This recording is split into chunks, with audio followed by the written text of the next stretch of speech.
Hey guys, welcome to government jobs Gyan YouTube channel. Guys, आज की इस वीडियो में हम बात करेंगे RPSC Rajasthan public service commission के new recruitment notification online form apply process के बारे में।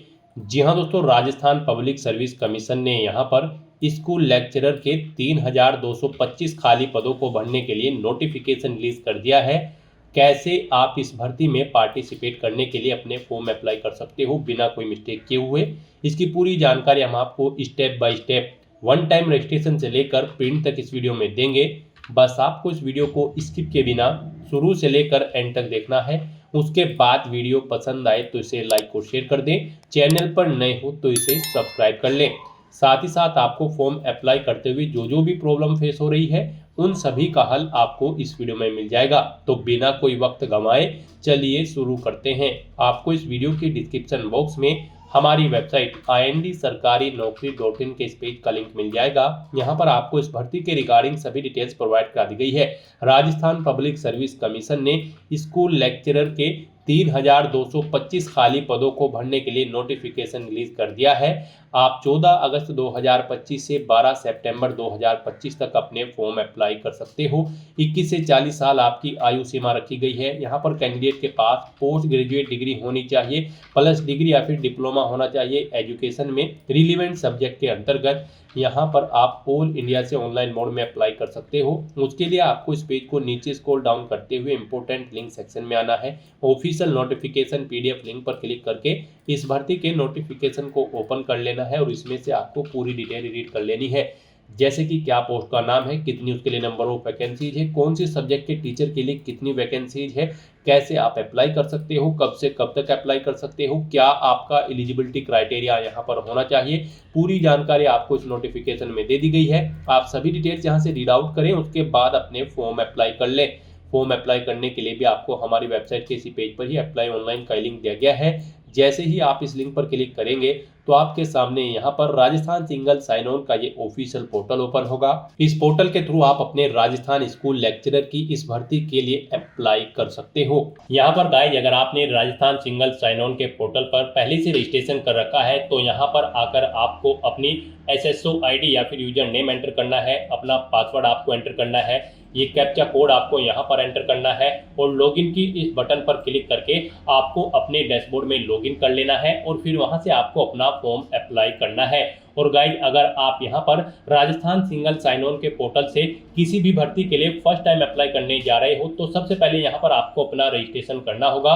उसके लिए आपको रजिस्ट्रेशन की ये टैब दी गई है, तो यहाँ पर आपको रजिस्ट्रेशन की इस टैब पर क्लिक करना है। उसके बाद आपके सामने यहाँ पर रजिस्ट्रेशन का इंटरफेस ओपन होगा। यहाँ पर भी आपके पास दो ऑप्शन है, आप सिंपली सिटीजन या फिर उद्योग है तो आप इस ऑप्शन पर क्लिक करें, गवर्नमेंट एम्प्लॉय है तो आप इस ऑप्शन पर क्लिक करें गवर्नमेंट एम्प्लॉय की टैब पर। फिर यहाँ पर आप अपना SIPF इस ऑप्शन पर क्लिक करें, फिर आप अपना SIPF नंबर एंटर करें, अपना SIPF का पासवर्ड एंटर करें और नेक्स्ट ऑप्शन पर क्लिक करके अपना रजिस्ट्रेशन की आगे की टास्क कंप्लीट कर ले। गाइस, यहाँ पर अगर आप सिंपली सिटीजन है तो आपको इस ऑप्शन पर क्लिक करना है। फिर यहाँ पर आपको रजिस्ट्रेशन करने के लिए दो ऑप्शन मिलेंगे। आप यहाँ पर जन आधार और गूगल के थ्रू अपना रजिस्ट्रेशन कर सकते हो। जन आधार के थ्रू केवल राजस्थान रेजिडेंट के कैंडिडेट ही अपना रजिस्ट्रेशन कर सकते हैं और गूगल के थ्रू यहाँ पर राजस्थान के साथ साथ सभी स्टेट के कैंडिडेट अपना वन टाइम रजिस्ट्रेशन कर सकते हैं। तो यहाँ पर आपको गूगल के इस ऑप्शन पर क्लिक करना है। उसके बाद आपके सामने कुछ इस तरह से इंटरफेस ओपन होगा। अब यहाँ पर आपको अपनी जीमेल ID एंटर करनी है और फिर आपको नेक्स्ट के इस ऑप्शन पर क्लिक कर देना है। उसके बाद यहाँ पर आपको कंटिन्यू की स्टेप पर क्लिक करना है। नेक्स्ट आपके सामने कुछ इस तरह से इंटरफेस होगा। आपकी ईमेल ID के शुरू के कैरेक्टर को यहाँ पर आपका SSO ID या फिर यूजर नेम सेट कर दिया गया है SSO की तरफ से।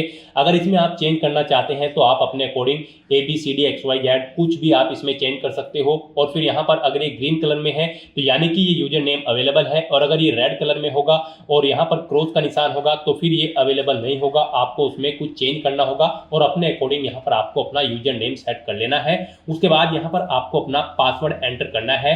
गाइस यहाँ पर आपका पासवर्ड 8 से 30 कैरेक्टर के बीच में होना चाहिए। यहाँ पर आपको पासवर्ड की गाइडलाइन दी गई है। इस गाइडलाइन के अकॉर्डिंग आपको अपना पासवर्ड यहाँ पर रेडी करना है। आपको कुछ इस फॉर्मेट में अपना पासवर्ड यहाँ पर रेडी करना है। मीन्स आपका पासवर्ड यहाँ पर अल्फा न्यूमेरिक फॉर्मेट में होना चाहिए। आपके पासवर्ड में कम से कम एक अपर केस कैरेक्टर, एक लोअर केस कैरेक्टर, एक इंटीजर नंबर और एक स्पेशल कैरेक्टर जैसे कि @ या फिर डॉलर होना चाहिए। तो इस फॉर्मेट में यहाँ पर आपको अपना पासवर्ड सेट करना है। वही पासवर्ड आपको कंफर्म पासवर्ड फील्ड में एंटर करना है। उसके बाद यहाँ पर आपको अपना मोबाइल नंबर एंटर करना है। फिर आपको इसे नीचे स्क्रॉल डाउन करना है। फिर यहाँ पर आपको अपना मोबाइल नंबर एंटर करना है या फिर ईमेल आईडी एंटर करनी है। और उसके बाद गाइस यहाँ पर आपको रजिस्टर की इस टैब पर क्लिक कर देना है। इस तरह से यहाँ पर आपका रजिस्ट्रेशन सक्सेसफुली कंप्लीट हो जाएगा। आपको एक यूजर आईडी और पासवर्ड आपके रजिस्टर्ड मोबाइल नंबर पर सबमिट कर दिया गया है। आपको उसे केयरफुली नोट डाउन करके रख लेना है फ्यूचर यूज के लिए। और यहाँ पर अब आपको ओके के इस बटन पर क्लिक करना है। नेक्स्ट आपके सामने कुछ इस तरह से इंटरफेस ओपन होगा। गाइस यहाँ पर अब आपको अपनी SSO आईडी या फिर यूजर नेम एंटर करना है। उसके बाद आपको अपना पासवर्ड एंटर करना है जो आपके मोबाइल नंबर पर आया है या फिर आपने जो क्रिएट किया है। उसके बाद आपको ये कैप्चा कोड यहाँ पर एंटर करना है और फिर आपको यहाँ पर लॉगिन की इस टैब पर क्लिक कर देना है। और गाइस यहाँ पर अगर आप अपनी SSO आईडी भूल गए हैं या फिर पासवर्ड भूल गए हैं तो यहाँ पर आप I forget my digital identity SSO ID के सामने क्लिक हियर के इस लिंक पर क्लिक करें और फिर यहाँ पर आप अपनी बेसिक डिटेल्स प्रोवाइड कराते हुए अपनी SSO आईडी गेट कर लें। पासवर्ड भूल चुके हैं तो उसके लिए भी आप क्लिक हियर के इस लिंक पर क्लिक करके अपना पासवर्ड गेट कर सकते हैं। अगर मल्टीपल SSO आईडी है तो आप क्लिक हियर टू मर्ज इस ऑप्शन पर क्लिक करके अपनी SSO आईडी यहाँ पर मर्ज कर सकते हैं। तो बस यहाँ पर अब आपको अपनी यूजर आईडी और पासवर्ड एंटर करके और ये कैप्चा कोड एंटर करके अपने डैशबोर्ड में लॉगिन करना है। नेक्स्ट आपके सामने कुछ इस तरह से इंटरफेस ओपन होगा। गाइस यहाँ पर अब आपको अपनी प्रोफाइल अपडेट करनी है। सबसे पहले यहाँ पर अगर आप अपना फोटो ऐड करना चाहते हैं तो आप इस फोटो पर क्लिक करें। फिर यहाँ पर आप इस फोटो पर क्लिक करें। उसके बाद यहाँ पर आप इस ऑप्शन पर क्लिक करें और अपना फोटो सिलेक्ट करके यहाँ पर आप उसे अपडेट कर सकते हैं। अपना प्रोफाइल फोटो यानी कि आप यहाँ पर सेट कर सकते हो।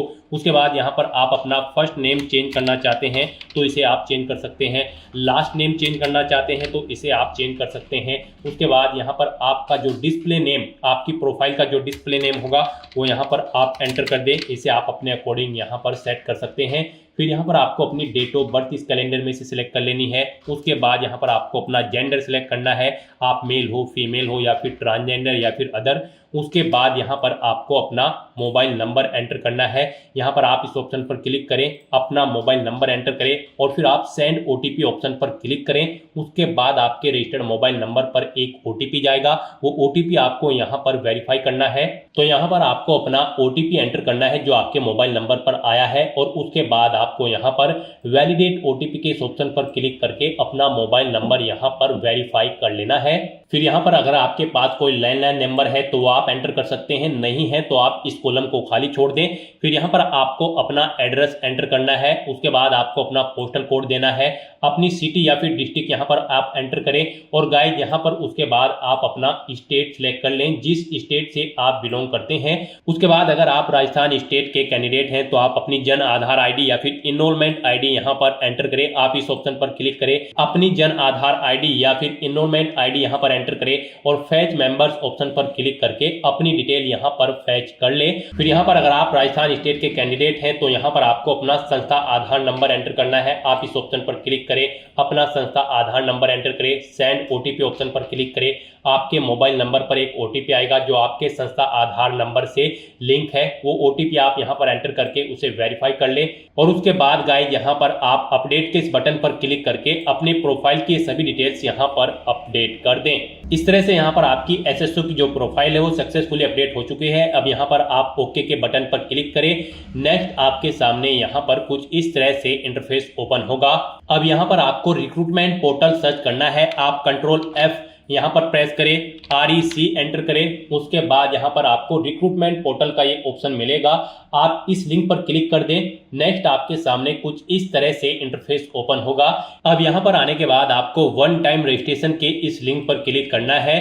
उसके बाद आपके सामने यहाँ पर कुछ इस तरह से इंटरफेस ओपन होगा। अब यहाँ पर आपको अपने वन टाइम रजिस्ट्रेशन की डिटेल प्रोवाइड करनी है। अब यहाँ पर आपसे सबसे पहले पूछा गया है कि क्या आप राजस्थान स्टेट के निवासी हैं, अगर हैं तो यस करें और फिर यहाँ पर आप अपनी जन आधार या फिर एक्नॉलेजमेंट ID एंटर करके फैच मेंबर ऑप्शन पर क्लिक करें और अपनी डिटेल यहाँ पर फैच कर ले।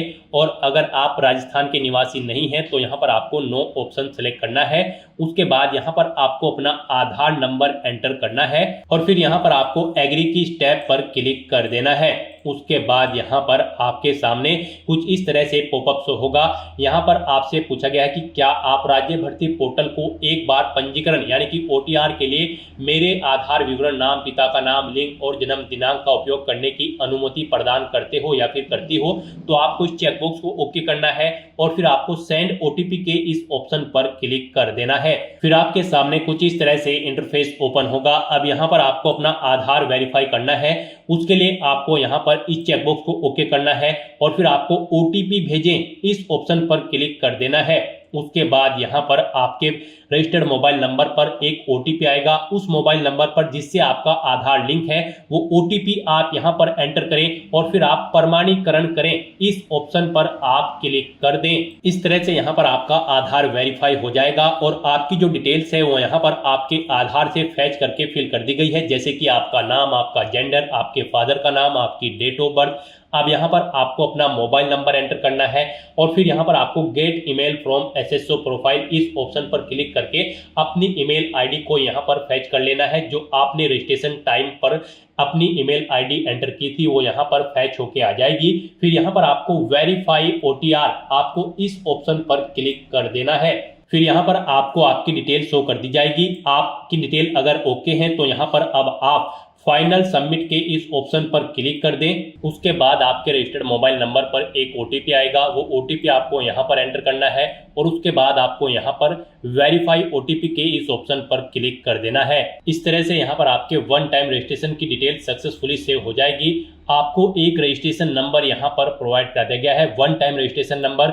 आपको इसे केयरफुली नोट डाउन करके रख लेना है फ्यूचर यूज के लिए। और यहाँ पर अब आपको ओके के इस बटन पर क्लिक करना है। फिर आपको आपके OTR के इसी इंटरफेस पर आपको रिडायरेक्ट कर दिया जाएगा। यहाँ पर आपकी OTR की सभी डिटेल्स वेरीफाई हो चुकी है। आपको एक रजिस्ट्रेशन नंबर जो वहां पर दिया गया था वो रजिस्ट्रेशन नंबर यहाँ पर भी शो कर दिया गया है। आपको इसे केयरफुली नोट डाउन करके रख लेना है फ्यूचर यूज के लिए। अब गाइस यहाँ पर आपको अपना फीस पेमेंट करना है। नेक्स्ट स्टेप आपका फीस पेमेंट का होगा। उसके लिए आपको यहाँ पर पे फीस की स्टेप पर क्लिक करना है। उसके बाद आपके सामने यहाँ पर कुछ इस तरह से पॉपअप शो होगा। अब यहाँ पर आपसे पूछा गया कि क्या आप राजस्थान स्टेट के कैंडिडेट हैं, अगर हैं तो यस करें और फिर यहाँ पर आप अपनी कैटेगरी सिलेक्ट करें। आप रिजर्व कैटेगरी के अंतर्गत आते हो या फिर अनरिजर्व के, आप अपने अकॉर्डिंग ऑप्शन सेलेक्ट करें। और अगर आप राजस्थान स्टेट के कैंडिडेट नहीं हैं तो यहाँ पर आप नो ऑप्शन सेलेक्ट करें। फिर यहाँ पर केवल अनरिजर्व कैटेगरी कैंडिडेट ही अप्लाई कर सकते हैं अगर आप राजस्थान स्टेट से बाहर के कैंडिडेट हैं। उसके बाद यहाँ पर आपसे पूछा गया कि क्या आप स्पेशली एबल्ड कैंडिडेट हैं, अगर हैं तो आप यहाँ पर यस ऑप्शन सेलेक्ट करें। उसके बाद यहाँ पर आपको 400 रुपये फीस के रूप में जमा कराने होंगे। और अगर आप स्पेशली एबल्ड कैंडिडेट नहीं हैं तो यहाँ पर आपको नो ऑप्शन सेलेक्ट करना है। फिर यहाँ पर आपको 600 रुपये एप्लीकेशन फीस के रूप में जमा कराने होंगे। तो इस तरह से आपको आपकी कैटेगरी के अकॉर्डिंग यहाँ पर फीस का अमाउंट शो कर दिया जाएगा। गाइस हम यहाँ पर आपको एक बार फिर से बता दें, अगर आप यहाँ पर वन टाइम रजिस्ट्रेशन करने जा रहे हो, अगर आप अनरिजर्व कैटेगरी से बिलोंग करते हो तो फिर आपको 600 रुपये फीस जमा करानी है। रिजर्व कैटेगरी के अंतर्गत आते हो तो फिर आपको 400 रुपये फीस के रूप में जमा कराने होंगे। ये अमाउंट आपको सिर्फ एक बार जमा कराना है। उसके बाद SSO के पोर्टल से जितनी भी भर्तियां निकलेगी, जितनी भी भर्तियों के लिए आप अप्लाई करोगे, फिर आपको कोई शुल्क जमा नहीं कराना है। ये वन टाइम फीस है। आप एक बार फीस जमा करा के फिर यहाँ पर SSO की इस वेबसाइट के थ्रू मल्टीपल जॉब्स के लिए आप अप्लाई कर सकते हो। तो यहाँ पर अब आपको आपकी कैटेगरी के अकॉर्डिंग अमाउंट शो कर दिया जाएगा। उसके बाद यहाँ पर आपको पे फीस के इस ऑप्शन पर क्लिक करना है, फिर आपको ओके करना है। उसके बाद यहाँ पर आपको फीस पेमेंट के इंटरफेस पर डायरेक्ट कर दिया जाएगा। यहाँ पर आपके पास 3 चॉइस है। आप 3 तरह से अपना फीस पेमेंट कर सकते हो। नेट नेट बैंकिंग के थ्रू, एग्रीगेटर के थ्रू या फिर QR कोड पेमेंट के थ्रू, यहाँ पर सबसे बेस्ट ऑप्शन आपके लिए QR कोड पेमेंट रहेगा। आप यहाँ पर इस ऑप्शन को सिलेक्ट करें, फिर यहाँ पर आप फोन पे ऑप्शन सिलेक्ट करें और पे नाउ के इस ऑप्शन पर क्लिक कर दें। उसके बाद गाइस यहाँ पर आपको फीस पेमेंट के इंटरफेस पर डायरेक्ट किया जाएगा। नेक्स्ट आपके सामने कुछ इस तरह से इंटरफेस ओपन होगा। यहाँ पर आप दो तरह से फीस पेमेंट कर सकते हो, QR कोड के थ्रू या फिर आप अपने मोबाइल नंबर के थ्रू यहाँ पर फीस पेमेंट कर सकते हो। आपके लिए यहाँ पर बेस्ट ऑप्शन QR कोड रहेगा, तो यहाँ पर आप शो कोड ऑप्शन पर क्लिक करें। आपके सामने ये QR कोड शो होगा। आप अपने किसी भी UPI से इसे स्कैन करें और अपना फीस पेमेंट कर दें। सक्सेसफुली फीस पेमेंट करने के बाद आपको आपके OTR के डैशबोर्ड पर डायरेक्ट कर दिया जाएगा। यहाँ पर आपका फीस पेमेंट सक्सेसफुली कंप्लीट हो चुका है। अब आप व्यू रिसिप्ट के इस ऑप्शन पर क्लिक करके अपनी एप्लीकेशन फीस की एक रिसिप्ट का यहाँ पर प्रिंट आउट ले सकते हैं फ्यूचर यूज के लिए। और यहाँ पर अपनी ये फीस पेमेंट करने के बाद अब आपको नेक्स्ट ऑप्शन कंप्लीट करना है। वो आता है यहाँ पर आपका OTR eKYC। आपको इस ऑप्शन पर क्लिक करना है। अब यहाँ पर गाइस आपको अपना लाइव फोटो कैप्चर करना है और अपना हैंड रिटन डिक्लेरेशन डॉक्यूमेंट आपको अपलोड करना है। लाइव फोटो कैप्चर करने के लिए आपको कुछ गाइडलाइंस दी गई है, इन्हें ध्यान में रखते हुए आपको अपना फोटो यहाँ पर कैप्चर करना है। यहाँ पर 5 सेकंड के टाइमर के पश्चात अभ्यर्थी अपनी पलक 2-3 बार झपकाए। यदि आपकी फोटो बंद आंखों के साथ कैप्चर हुई है तो आप दोबारा से अपनी फोटो कैप्चर करें और फोटो कैप्चर करते समय आपको कैमरे की तरफ देखना है। अगर आप चश्मे का इस्तेमाल करते हैं तो आप अपना फोटो चश्मे के साथ ही लें, परंतु इस बात का ध्यान रखें कि चश्मे पर रोशनी के कारण फोटो अस्पष्ट अथवा चमक के साथ कैप्चर ना हो। बिल्कुल साफ फोटो आपका होना चाहिए। साथ ही साथ यहाँ पर अभ्यर्थियों को सुनिश्चित करना होगा कि लाइव फोटो साफ एवं पर्याप्त रोशनी में पृष्ठभूमि के साथ ली गई हो। धुंधली अथवा अंधकार में फोटो यहाँ पर एक्सेप्ट नहीं होगी। गाइस यहाँ पर अगर आपका फोटो स्पष्ट नहीं है तो आप बार बार अपना फोटो कैप्चर कर सकते हैं, परंतु एक बात आपको याद रखनी है, OTP के माध्यम से वेरिफिकेशन के पश्चात फाइनल सबमिट किए जाने के बाद आपको अवसर नहीं मिलेगा। उससे पहले ही आपको अपना फोटो यहाँ पर कैप्चर कर लेना है, फिर आप चेंज नहीं कर पाओगे। तो यहाँ पर इन दिशा निर्देश को रीड करने के बाद आपको इस चेकबॉक्स को ओके करना है। उसके बाद आपको टेक फोटो इस ऑप्शन पर क्लिक करना है। तो यहाँ पर अपना फोटो कैप्चर करने के बाद फिर आपको अपना hand written declaration document upload करना है।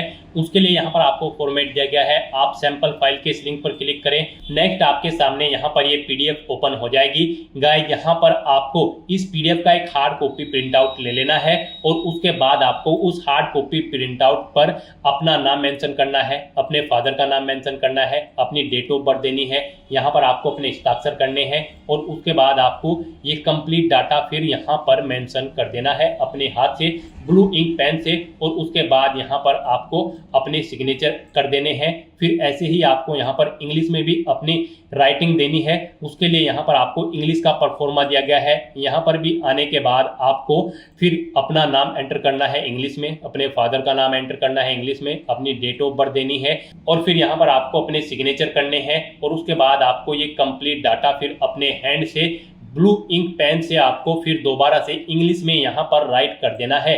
उसके बाद गाइस यहाँ पर आपको अपनी SSO ID एंटर करनी है, अपना OTR वन टाइम रजिस्ट्रेशन का जो नंबर आपको मिला है वो रजिस्ट्रेशन नंबर यहाँ पर आपको एंटर करना है, अपना परमानेंट एड्रेस आपको यहाँ पर मेंशन कर देना है और यहाँ पर आपको अपने सिग्नेचर कर देने हैं। इस तरह से आपको अपना ये हैंड रिटन डिक्लेरेशन डॉक्यूमेंट तैयार कर लेना है और फिर इसका आपको फोटो खींचकर अपने कंप्यूटर में सेव कर लेना है, यानी कि इसकी एक सॉफ्ट कॉपी। और फिर आपको अपना वो डॉक्यूमेंट यहाँ पर अपलोड करना होगा। यहाँ पर आपका ये डॉक्यूमेंट PDF फॉर्मेट में होना चाहिए, साइज उसका 100 से 200 KB के बीच में होना चाहिए। तो यहाँ पर आपको चूज फाइल बटन पर क्लिक करना है, फाइल को सिलेक्ट करना है और अपना ये हैंड रिटन डिक्लेरेशन डॉक्यूमेंट यहाँ पर अपलोड कर देना है। गाइस हम आपको सैंपल के तौर पर दिखा रहे हैं, कुछ इस तरह से यहाँ पर आपको अपना हैंड रिटन डिक्लेरेशन डॉक्यूमेंट तैयार करना है और फिर इसे आपको अपलोड कर देना है। अपना फोटो अपलोड करने के बाद और हैंड रिटन डिक्लेरेशन अपलोड करने के बाद अब आपको सबमिट eKYC की इस टैब पर क्लिक करना है। उसके बाद में आपको इन चेक बॉक्सेस को ओके करना है और सेंड OTP की टैब पर क्लिक कर देना है। एक OTP आपके मोबाइल नंबर और ईमेल एड्रेस पर सबमिट किया गया है।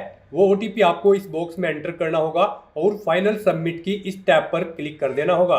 इस तरह से आपकी OTR eKYC कंप्लीट हो चुकी है। तो यहाँ पर अब आपके तीनों स्टेप कंप्लीट हो चुके हैं। आपकी प्रोफाइल यहाँ पर अपडेट हो चुकी है, फीस पेमेंट आप कर चुके हो, अपनी eKYC आप कंप्लीट कर चुके हो। अब यहाँ पर आकर आपको होम के इस लिंक पर क्लिक कर देना है। उसके बाद यहाँ पर आपको आपके डैशबोर्ड में डायरेक्ट कर दिया जाएगा। यहाँ पर आपको ऑन गोइंग रिक्रूटमेंट सेक्शन में school lecturer school education 2025 RPSC के सामने अप्लाई नाउ के इस टैब पर क्लिक कर देना है इस भर्ती पर अप्लाई करने के लिए। नेक्स्ट आपके सामने कुछ इस तरह से इंटरफेस तो होगा। अब यहाँ पर आने के बाद आपको एंट्रीज में 50 या 100 सेलेक्ट कर लेना है। उसके बाद यहाँ पर आपको स्कूल लेक्चरर के सभी सब्जेक्ट शो कर दिए जाएंगे।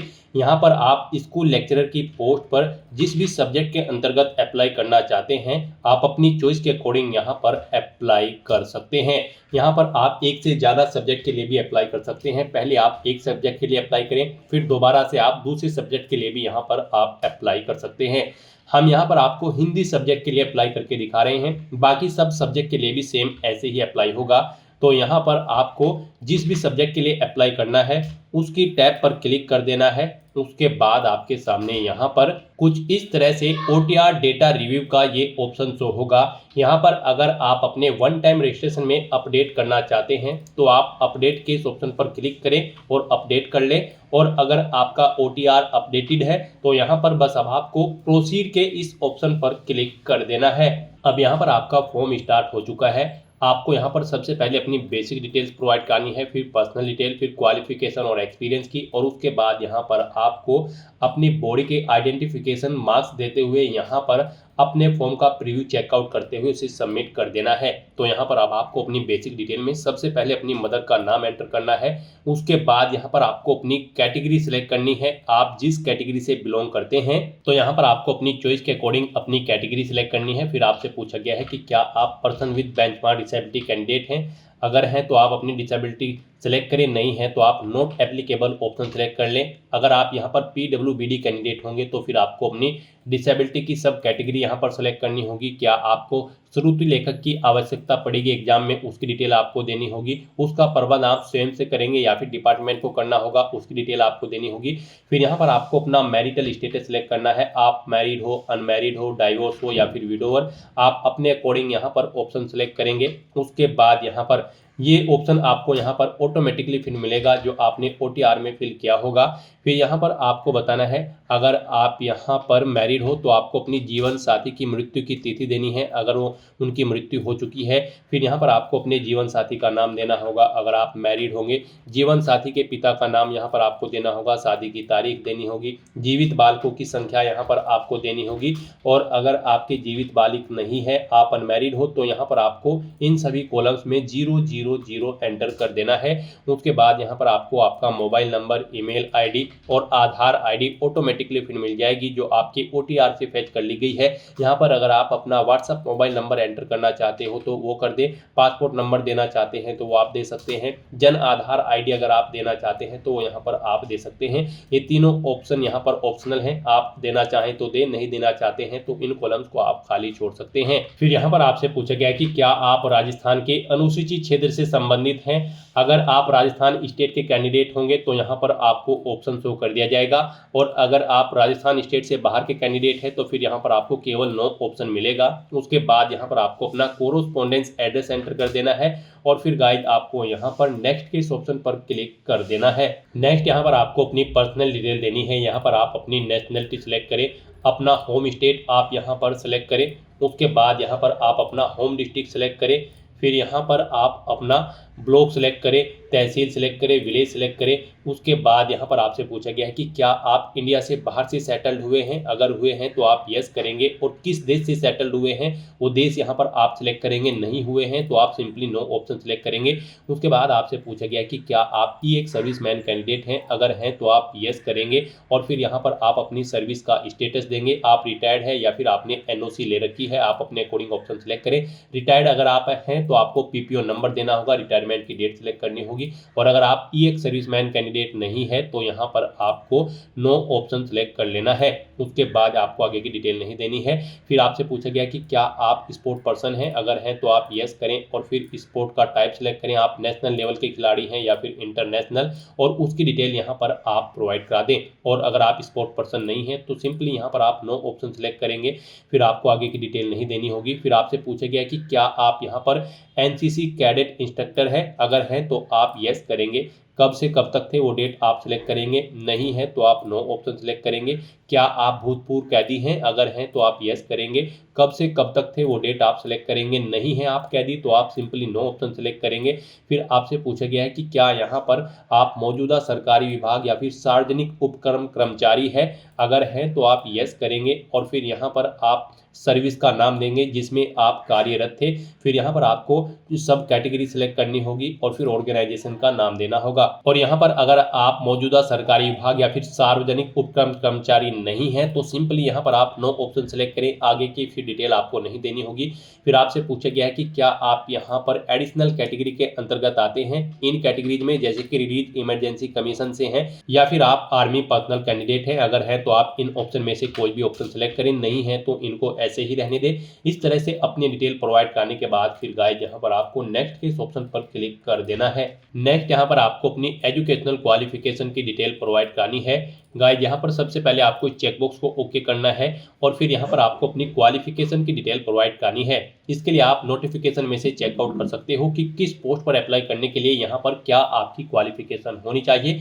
जैसे कि यहाँ पर पद क्रमांक संख्या 1 से 12 तक एम 14 से 16 तक के लिए आपके पास पोस्ट ग्रेजुएट डिग्री होनी चाहिए या फिर इसके इक्विवेलेंट एग्जामिनेशन आपका पास आउट होना जरूरी है जो कि रिकॉग्नाइज हो यूजीसी से रिलीवेंट सब्जेक्ट के अंतर्गत, यानी कि जिस सब्जेक्ट की टीचिंग के लिए आप अप्लाई करने जा रहे हैं उस सब्जेक्ट के अंतर्गत आपकी पोस्ट ग्रेजुएट डिग्री होनी चाहिए या फिर इसके इक्विवेलेंट एग्जामिनेशन आपका पास आउट होना चाहिए। साथ ही साथ यहाँ पर आपके पास डिग्री या फिर डिप्लोमा होना चाहिए एजुकेशन में, यानी कि एजुकेशन मतलब जैसे कि बीएड या फिर डीएलएड में, जो कि रिकॉग्नाइज हो यहाँ पर national council of teacher education government से। तो यहाँ से आप जिस भी पोस्ट के लिए अप्लाई करने जा रहे हैं उसकी एजुकेशनल क्वालिफिकेशन चेकआउट कर सकते हो। यहाँ पर आपको पद क्रमांक संख्या के अकॉर्डिंग आपकी क्वालिफिकेशन की डिटेल प्रोवाइड कर दी गई है। यहाँ से आप जिस भी पोस्ट के लिए अप्लाई कर रहे हैं उसकी क्वालिफिकेशन चेकआउट कर सकते हैं। हम यहाँ पर आपको हिंदी सब्जेक्ट के लिए अप्लाई करके दिखा रहे हैं, उसके लिए यहाँ पर आपके पास ये क्वालिफिकेशन होनी चाहिए जो हमने आपको अभी बताई है। बाकी पोस्ट के लिए आप यहाँ से अपनी क्वालिफिकेशन चेकआउट कर सकते हो और उसके अकॉर्डिंग यहाँ पर आप अप्लाई कर सकते हो। यहाँ पर आप एक से ज़्यादा सब्जेक्ट की टीचिंग के लिए भी अप्लाई कर सकते हो। यहाँ पर आपको क्रमांक संख्या दे दी गई है, सीरियल नंबर, यहाँ पर किस सब्जेक्ट का क्या सीरियल नंबर है और उसके अकॉर्डिंग फिर यहाँ से आप अपनी क्वालिफिकेशन चेकआउट कर लें कि किस पद क्रमांक संख्या के लिए क्या यहाँ पर क्वालिफिकेशन है। तो इस तरह से यहाँ पर अब आपको अपनी क्वालिफिकेशन की डिटेल प्रोवाइड करनी है। सबसे पहले यहाँ पर गाइड आपको अपनी 10वीं क्लास की डिटेल प्रोवाइड करनी होगी। यहाँ पर आपको बताना है कौन कौन सी सब्जेक्ट के आपके पास यहाँ पर 10वीं क्लास में, फिर आपको बोर्ड का नाम देना है जिससे आपने अपनी 10वीं क्लास पास आउट की है, 10वीं का रोल नंबर यहाँ पर आपको अपना एंटर करना है, परीक्षा का परिणाम आपका सीजीपीए में था, ग्रेड में या फिर परसेंटेज में, आप अपने अकॉर्डिंग ऑप्शन सेलेक्ट करें। परीक्षा पास होने का ईयर यहाँ पर आप सेलेक्ट करें, फिर कितने परसेंट मार्क्स आपने यहाँ पर ऑब्टेन किए हैं 10वीं में वो आप एंटर करें। सेम ऐसे ही यहाँ पर आपको अपनी 12वीं क्लास की डिटेल एंटर कर देनी है। फिर आपको अपनी ग्रेजुएशन या फिर इसके इक्विवेलेंट जो आपने क्वालिफिकेशन कर रखी है उसकी डिटेल भी आपको सेम यहाँ पर ऐसे ही देनी होगी। यहाँ पर सबसे पहले आपको सब्जेक्ट देना होगा, किस सब्जेक्ट में आपने अपनी ग्रेजुएशन की है, यूनिवर्सिटी का नाम देना होगा या फिर स्कूल का जिससे आपने अपनी ग्रेजुएशन पास आउट की है, ग्रेजुएशन का रोल नंबर यहाँ पर आप दें, परीक्षा का मोड यहाँ पर आप सिलेक्ट करें, रिजल्ट किसमें आपका रिजल्ट था, सीजीपीए, ग्रेड, पास, परसेंटेज या फिर अवेटिंग है, आप अपने अकॉर्डिंग यहाँ पर ऑप्शन सेलेक्ट करें। फिर यहाँ पर आप पासिंग ईयर सेलेक्ट करें। उसके बाद गाइस यहाँ पर आपको अपनी मार्क्स की परसेंटेज एंटर कर देनी है। इसी तरह से यहाँ पर आपको अपनी पोस्ट ग्रेजुएशन या फिर इसके इक्विवेलेंट अगर आपने कोई एग्जाम पास आउट कर रखा है तो उसकी डिटेल देनी होगी। यहाँ पर भी आपको सब्जेक्ट देना है जिसमें आपने अपनी पोस्ट ग्रेजुएशन कंप्लीट की है या फिर आपके पास पोस्ट ग्रेजुएशन में जो जो सब्जेक्ट थे वो यहाँ पर आप एंटर करें। यूनिवर्सिटी का नाम दें जिससे आपने अपनी पोस्ट ग्रेजुएशन कंप्लीट की है। फिर यहाँ पर आपको अपना पोस्ट ग्रेजुएशन का रोल नंबर देना है। परीक्षा का जो परिणाम था वो आपका सीजीपीए में था, ग्रेड में था, या फिर यहाँ पर आप अपने अकॉर्डिंग ऑप्शन सेलेक्ट करें। उसके बाद यहाँ पर पासिंग ईयर सेलेक्ट करें, परसेंटेज आप अपनी दें। उसके बाद आपके पास कोई डिप्लोमा या फिर अन्य क्वालिफिकेशन है, यानी कि जैसे कि बीएड या फिर डीएलएड आपने कर रखी है, तो यहाँ पर आप डिप्लोमा या फिर अन्य क्वालिफिकेशन के सेक्शन में उसकी डिटेल भी सेम ऐसे ही यहाँ पर प्रोवाइड करा सकते हैं। उसके बाद यहाँ पर आपसे पूछा गया है कि क्या आपको एक्सपीरियंस है। अगर है तो यहाँ पर आप अपने एक्सपीरियंस की डिटेल देंगे, नहीं है तो आप यहाँ पर नो ऑप्शन सेलेक्ट रहने देंगे और फिर यहाँ पर कोई डिटेल आपको नहीं देनी होगी। और अगर आपको एक्सपीरियंस है तो यहाँ पर आप यस ऑप्शन सेलेक्ट करें और फिर अपने एक्सपीरियंस की डिटेल यहाँ पर प्रोवाइड कराएं। यहाँ पर आपको अपना नाम देना है, फिर आपको अपना रजिस्ट्रेशन नंबर ऑफ इंस्टीट्यूट या फिर एम्प्लॉयर यहाँ पर देना है, अपनी डेजिग्नेशन देनी है, किस पोस्ट पर आप कार्यरत थे, डिपार्टमेंट का नाम देना है जिसमें आप कार्यरत थे, जॉब का नेचर यहाँ पर आपको देना है, कब से कब तक आप कार्यरत थे वो डेट आपको सिलेक्ट कर लेनी है। फिर यहाँ पर इन डेट के अकॉर्डिंग यहाँ पर आपके एक्सपीरियंस की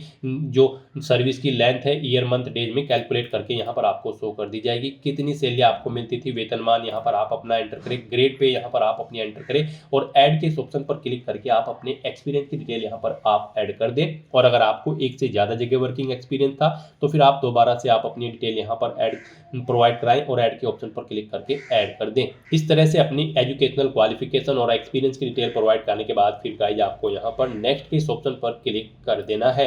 नेक्स्ट आपके सामने ये पॉपअप शो होगा, आपको यहाँ पर इन चेक बॉक्सेस को ओके करते हुए वेरीफाई करना है और फिर गाइज यहाँ पर आपको सेंड ओटीपी के इस ऑप्शन पर क्लिक कर देना है। फिर आपके रजिस्टर्ड मोबाइल नंबर और ईमेल आईडी पर जिससे आपने ओटीआर किया है उस पर एक ओटीपी आएगा, वो ओटीपी आपको यहाँ पर एंटर करना है और उसके बाद आपको यहाँ पर वेरीफाई ओटीपी के ऑप्शन पर क्लिक करते हुए अपनी डिटेल वेरीफाई कर लेनी है। नेक्स्ट यहाँ पर आपको अपने सिग्नेचर और लेफ्ट थंब इंप्रेशन अपलोड करने हैं। फोटो यहाँ पर आपका ऑटोमेटिकली फैच कर लिया गया है आपके ओटीआर से। यहाँ पर आपके जो सिग्नेचर होंगे वो यहाँ पर 20 KB से 50 KB के बीच में होने चाहिए और लेफ्ट थंब इंप्रेशन भी आपका 20 से 50 KB के बीच में होना चाहिए। डॉक्यूमेंट आपके ये यहाँ पर जेपीजी या फिर जेपीईजी फॉर्मेट में होने चाहिए। इन्हें अपलोड करने के लिए आपको चूज फाइल के बटन पर क्लिक करना है, फाइल को सिलेक्ट कर लेना है और 1 बाय 1 करके अपना सिग्नेचर और लेफ्ट थंब इंप्रेशन यहाँ पर आपको अपलोड कर देना है। फिर आपकी बॉडी पर कोई कट या तिल का निशान है तो उस पैलेस का नाम यहाँ पर आपको एंटर करना है और उसके बाद गाइज आपको नेक्स्ट के इस ऑप्शन पर क्लिक कर देना है। नेक्स्ट आपके सामने आपके एप्लीकेशन फॉर्म का पूरा प्रीव्यू शो कर दिया गया है। आपको सभी डिटेल्स केयरफुली चेकआउट करनी है, पेज को नीचे स्क्रॉल डाउन करना है, डिक्लेरेशन सेक्शन में आकर इस चेकबॉक्स को ओके करना है और फिर गाइज आपको फाइनल सबमिट के इस ऑप्शन पर क्लिक कर देना है। उसके बाद आपके सामने ये पॉपअप शो होगा, यहाँ पर आपको इस चेकबॉक्स को ओके करना है और फिर आपको सेंड ओटीपी के इस ऑप्शन पर क्लिक कर देना है। फिर आपके रजिस्टर्ड मोबाइल नंबर और ईमेल आईडी पर एक ओटीपी सबमिट किया गया है, वो ओटीपी आपको यहाँ पर एंटर करना है और उसके बाद वेरीफाई ओटीपी के इस ऑप्शन पर क्लिक करके अपने एप्लीकेशन फॉर्म को वेरीफाई कर लेना है। इस तरह से यहाँ पर आपका एप्लीकेशन फॉर्म सक्सेसफुली सबमिट हो चुका है। आपके सामने आपका एप्लीकेशन फॉर्म शो कर दिया गया है। अब यहाँ पर आपको प्रिंट के इस ऑप्शन पर क्लिक करके अपने एप्लीकेशन फॉर्म का एक हार्ड कॉपी प्रिंट आउट ले लेना है फ्यूचर यूज के लिए, फ्यूचर रेफरेंस के लिए। तो दोस्तों ऐसे आप Rajasthan public service commission school lecturer के 3225 खाली पदों को भरने के लिए अपने फॉर्म अप्लाई कर सकते हो स्टेप बाय स्टेप बिना कोई मिस्टेक किए हुए। आज की इस वीडियो में बस इतना ही। आई होप ये वीडियो आपको पसंद आई होगी।